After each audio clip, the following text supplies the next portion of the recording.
Radhe Krishna friends, आपका दिल से स्वागत है हमारी चैनल आइडियल मेमोरियल प्रोफिशिएंसी पे, जहां पर होंगे आपके सारे टॉपिक्स की understanding crystal clear and I will try my best कि आपको सारे टॉपिक्स अच्छे से मेमोराइज हो जाए। So without wasting much time, let's get started. आज का हमारा टॉपिक है फर्स्ट एडिशन इन डिटेल। तो first edition of Organon of medicine है वो पब्लिश हुआ था 1810 एडी में, पब्लिश्ड इन 1810 एडी। उसमें टोटल एफोरिज्म्स थे 271, लेकिन एक दो बुक में 259 भी लिखा हुआ है, लेकिन प्रेफरेबल आप 271 ही रखना। अगर वाइवा में पूछे कि पक्का 271 है तो आप बता सकते हैं कि शायद 259 भी है, क्योंकि एक आध बुक में 259 भी लिखा हुआ है। सो एफोरिज्म्स उसमें 271, पब्लिश्ड ईयर 1810। और जो टाइटल था इस बुक का, the title of the book was Organon der rational and हेलिकुंडी, that is Organon of the rational medical science. ये उसका इंग्लिश टाइटल है, ये उसका जर्मन टाइटल है, और इसका मतलब होता है instrument of knowledge of rational medical science according to the law of homeopathy. यानी कि एक ऐसा इंस्ट्रूमेंट जो हमें नॉलेज दिलाए रैशनल मेडिकल साइंस के बारे में according to the law of homeopathy. तो Organon der rational and Heilkunde ये उसका German title, Organon of rational medical science ये उसका इंग्लिश टाइटल। सो ये हुई टाइटल की बात, और टाइटल का मतलब instrument of knowledge of rational medical science according to the law of homeopathy. Publication. It was published during Hahnemann Sir's stay at Torgau in 1810 AD. It was published by the famous publisher Arnold of Dresden, and a grateful patient of Hahnemann financed the publication. तो publication के बारे में क्या है, तो जो publication हुआ था इस बुक का वो हुआ था हैनेमन सर जब टोरगांव में रह रहे थे 1810 में तब, और ये पब्लिश किया था famous publisher Arnold of Dresden ने। और इसका जो भी फाइनेंशियल जो भी खर्चा हुआ था वो उठाया था उनके ग्रेटफुल पेशेंट ने, जो उनके पास गए थे और उनको क्योर मिला था। तो grateful patient of Hahnemann sir finance the publication. It was published during Hahnemann Sir's stay in Torgau in 1810 AD. It was published by the famous publisher Arnold of Dresden. A grateful patient of Hahnemann Sir financed the publication. So, in just 9 years, all the copies were sold out. और जो 9 years थे, मतलब publication के बाद में उसमें जो भी कॉपीज पब्लिश हुई थी वो सारी की सारी कॉपीज 9 years में सेल हो गई थी। अब कंटेंट क्या क्या है इस बुक में, क्या क्या लिखा गया था। तो this edition contains 271 aphorisms only. इस एडिशन में 271 एफोरिज्म्स दिए गए हैं। The introduction chapter was very small in comparison to other editions, यानी दूसरे एडिशंस के कंपेयर में इसमें इंट्रोडक्शन चैप्टर्स बहुत ही छोटा था। The first edition had no table of content, और फर्स्ट एडिशन में कोई भी खास कंटेंट नहीं दिया गया था। On the title page a poem of the famous German poet Gellert appeared. जो टाइटल पेज था ऑर्गेनन ऑफ मेडिसिन का फर्स्ट एडिशन बुक का, उसके टाइटल पेज पे फेमस जर्मन पोएट गैलर्ट की पोयम लिखी गई थी। The original poem was written in German language, the English translation of it as follows. जो original poem Organon of medicine book में लिखी गई थी वो जर्मन लैंग्वेज में थी, लेकिन उसका मतलब कुछ इस तरीके कि इंग्लिश ट्रांसलेशन कुछ इस तरीके का है।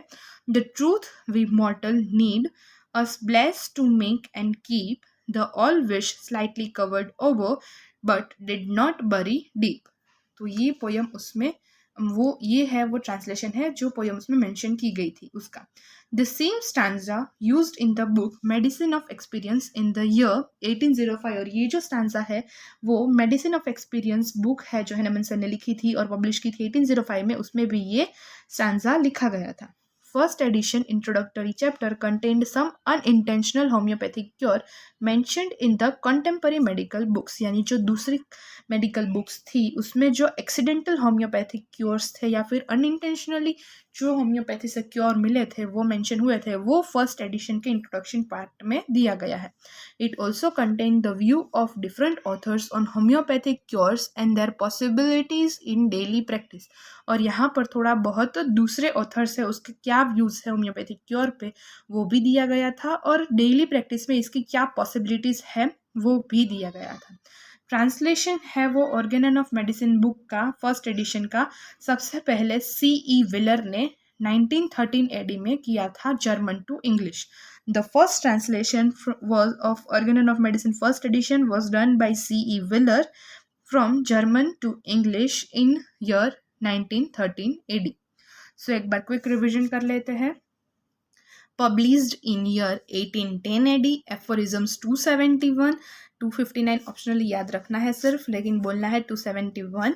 The title of the book was Organon der Rationalen Heilkunde, that means Organon of the Rational Medical Science. Meaning of it is instrument of knowledge of rational medical science according to the law of homeopathy.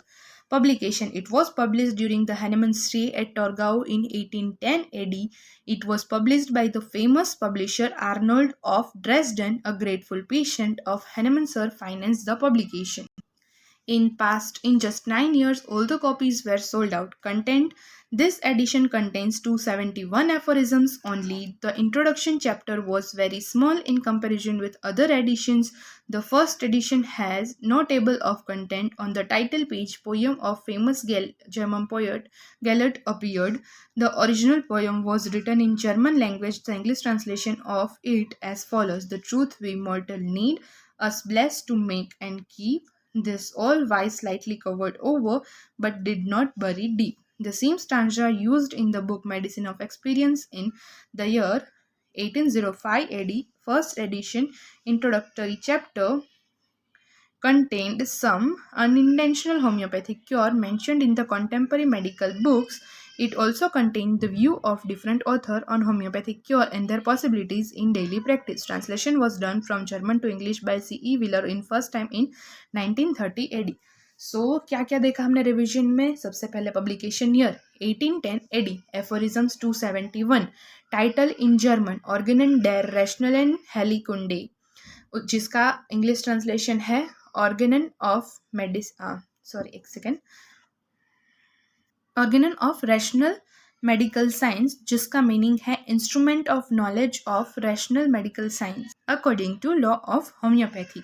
वो publish किया गया था 1810 में, जब Hahnemann sir टोरगांव में थे. वहाँ पर उसके famous publisher Arnold of Dresden के द्वारा, और ये उसका जो फाइनेंस का पूरा खर्चा था वो उनके एक ग्रेटफुल पेशेंट ने उठाया था, और 9 ईयर्स में उसकी सारी कॉपीज सोल्ड आउट हो गई थी. 271 एफोरिज्म्स के साथ साथ उसके कंटेंट में कोई खास इंट्रोडक्शन चैप्टर प्रेजेंट नहीं थे बाकी के एडिशन के कंपेयर में, और यहाँ पर वो नो टेबल ऑफ कंटेंट यानी कोई खास कंटेंट भी नहीं था. टाइटल पेज पर सिर्फ जर्मन पोएट गैलेट की पोयम दी गई थी. जो सेम स्टांजा है वो मेडिसिन ऑफ एक्सपीरियंस इन 1805 में भी दिया गया था वो. और फर्स्ट एडिशन के जो इंट्रोडक्टरी चैप्टर्स थे उसमें अनइंटेंशनल होम्योपैथिक क्योर्स और दूसरे ऑथर्स के व्यूज ऑन होम्योपैथिक क्योर्स और उसकी पॉसिबिलिटीज के बारे में लिखा गया था. और फर्स्ट टाइम ट्रांसलेशन 1913 AD में C.E. व्हीलर ने किया था, German to English. Now first edition is complete. Next lecture में next edition. Thanks for watching. Thank you so much guys for watching this video till now. और अगर आपको ये video थोड़ा सा भी हेल्पफुल लगा हो, आपको ये वीडियो अच्छा लगा हो, then please like the video, share the video and subscribe to my channel. Thank you.